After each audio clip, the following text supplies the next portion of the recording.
क्या नीतीश कुमार ने अपने बेटे निशांत कुमार को जानबूझकर सत्ता से दूर रखा? क्या डिप्टी सीएम की कुर्सी ठुकराना निशांत की रणनीति है या मजबूरी? क्या जदयू में परिवारवाद को रोकने के नाम पर खेल खेला गया और सबसे बड़ा राजनीति दांव लगाया गया?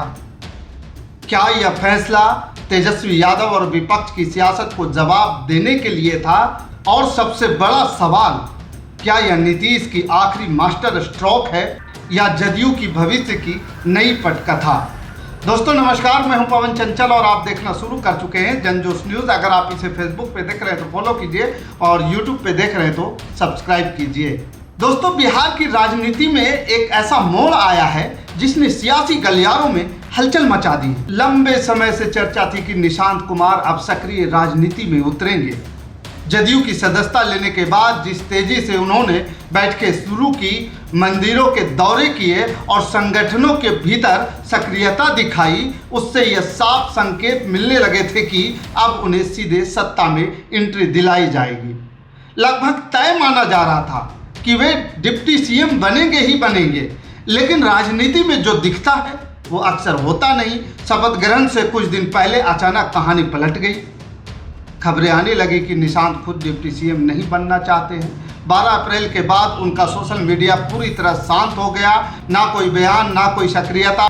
और यहीं से सवाल उठने लगे कि आखिर पर्दे के पीछे क्या चल रहा है। और यहीं पर एंट्री होती है नीतीश कुमार के उस राजनीतिक दिमाग की जिसने 2 दशकों तक बिहार की सत्ता को साधे रखा।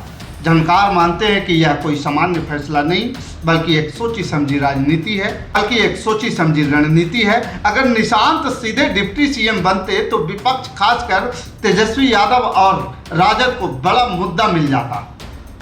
परिवारवाद का आरोप, खुद हटे तो बेटे को बैठा दिया जैसी लाइनें पूरे बिहार में गूंजती। नीतीश जो हमेशा खुद को इस राजनीति से अलग दिखाते रहे, यानी कि एक झटके में उनकी पूरी छवि दांव पर लग सकती थी, लेकिन उन्होंने चाल उलट दी। निशांत को पीछे रखकर उन्होंने विपक्ष के हाथ से सबसे बड़ा हथियार छीन लिया।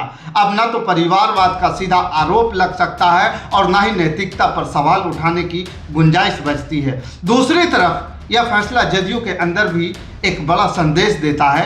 अगर निशांत को सीधे डिप्टी सीएम बना दिया जाता तो पार्टी के भीतर असंतोष उठना तय था। कई वरिष्ठ नेता जो सालों से पार्टी के लिए काम कर रहे हैं खुद को नजरअंदाज महसूस करते और इससे बगावत के सूर भी तेज हो सकते थे। और जदयू जैसी पार्टी जो पहले से कई बार टूट फूट का सामना कर चुकी है, उसके लिए यह खतरा छोटा नहीं था। यही कारण है कि नीतीश ने अनुभव और निष्ठा को प्राथमिकता दी। विजय कुमार चौधरी और विजेंद्र प्रसाद यादव जैसे नेताओं को आगे कर उन्होंने यह साफ कर दिया कि पार्टी में मेहनत और वफादारी की कीमत है, ना सिर्फ परिवार का नाम। लेकिन यह कहानी यहीं खत्म नहीं होती है। बिहार की राजनीति में जातीय समीकरण हमेशा निर्णायक भूमिका निभाते हैं। नीतीश ने अपने पुराने लव कुश मॉडल को नए तरीके से साधा है।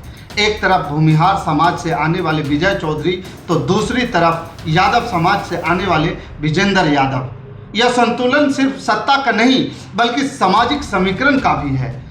इससे उन्होंने स्वर्ण और पिछड़े दोनों वर्गों को साधने की कोशिश की है। क्या निशांत कुमार राजनीति से दूर हो गए हैं या यह सिर्फ एक लंबी तैयारी का हिस्सा है? विजेंद्र यादव का बयान या उन्हें तय करना है कि उन्हें राजनीति में रहना है या नहीं, सीधा सीधा लग सकता है, लेकिन इसके भीतर बड़ा संकेत छिपा है। इसका मतलब साफ है कि दरवाजा बंद नहीं हुआ है, लेकिन रास्ता आसान भी नहीं होगा। अगर निशांत कुमार राजनीति में आगे बढ़ना चाहते हैं तो उन्हें जमीन पर काम करना होगा, संगठन में पकड़ बनानी होगी, जनता के बीच पहचान बनानी होगी और खुद को एक नेता के रूप में साबित करना होगा। यानी सब शॉर्टकट नहीं, लंबा रास्ता है। और यही शायद नीतीश कुमार का असली प्लान है।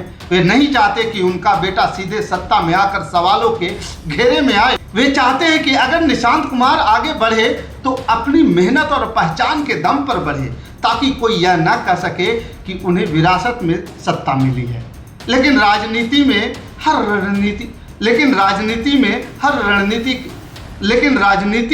हर रणनीति के अपने जोखिम भी होते हैं। अगर निशांत ज़्यादा समय तक सक्रिय नहीं रहे तो उनकी प्रासंगिकता कम हो सकती है। दूसरी तरफ जदयू के भीतर नए चेहरे उभर सकते हैं जो भविष्य में नेतृत्व की दावेदारी पेश करें। ऐसे में यह फैसला जहां एक तरफ मास्टर स्ट्रोक लगता है, वहीं दूसरी तरफ यह एक बड़ा दांव भी है, क्योंकि यह सिर्फ आज की राजनीति नहीं बल्कि आने वाले वर्षों की दिशा तय करेगा। अब देखना होगा कि निशांत कुमार इस मौके को कैसे लेते हैं। क्या निशांत कुमार वाकई ग्राउंड से शुरुआत करेंगे या फिर यह सियासी चुप्पी किसी बड़े धमाके से पहले का सन्नाटा है।